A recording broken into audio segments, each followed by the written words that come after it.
TV வாங்க போறீங்களா? அப்போ இந்த வீடியோ உங்களுக்கு தான். டிவியில் இம்பார்ட்டனே அதோட டிஸ்பிளே தான். அப்போ அதை பற்றி தெரியாமல் போனால் எப்படி? ஒரு பிக்சரை டெலிவரி பண்ண நம்மளுக்கு 3 கலர்ஸ் தேவைப்படும். அதில் first one red colour, second one blue colour, third one green colour. First ஓஎல்டியை பற்றி பார்ப்போம். ஆர்கானிக் லைட் எமிட்டிங் டயோட் சொல்லுவாங்க. ஒரு பிக்சலுக்கு ஒரு லைட்டுன்னு அசைன் பண்ணியிருப்பாங்க. ஒரு பிக்சரை டிஸ்பிளே பண்ணும்போது தேவையான இடத்துல மட்டும் லைட் ஃபங்க்ஷன் ஆகும், மற்ற இடத்துலலாம் ஆஃப் ஆகிடும். அதனால் அந்த பிளாக் கலர் குவாலிட்டின்றது ஹையாகவே இருக்கும். QLED குவாண்டம் லைட் எமிட்டிங் டயோன்னு சொல்லுவாங்க. இதோட பர்ஃபார்மன்ஸ் LED டிஸ்பிளே, நெக்ஸ்ட்டு வந்து OLED டிஸ்பிளே.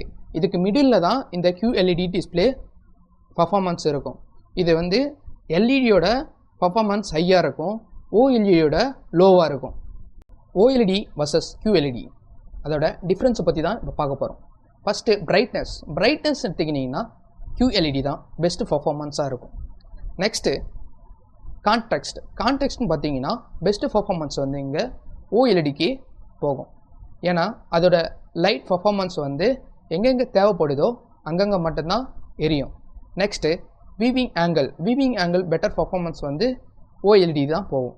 நெக்ஸ்ட்டு டிஸ்பிளே கலர்னு பார்த்தீங்கன்னா டிஸ்பிளே கலர் ஆவரேஜாக தான் இருக்கும், போத் ஆர் சேம்.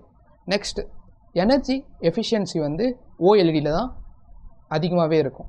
நெக்ஸ்ட்டு பார்த்தீங்கன்னா ப்ரைஸ் பார்த்தோன்னா எக்ஸ்பென்சிவாக இருக்கிறது இங்கே OLED தான்.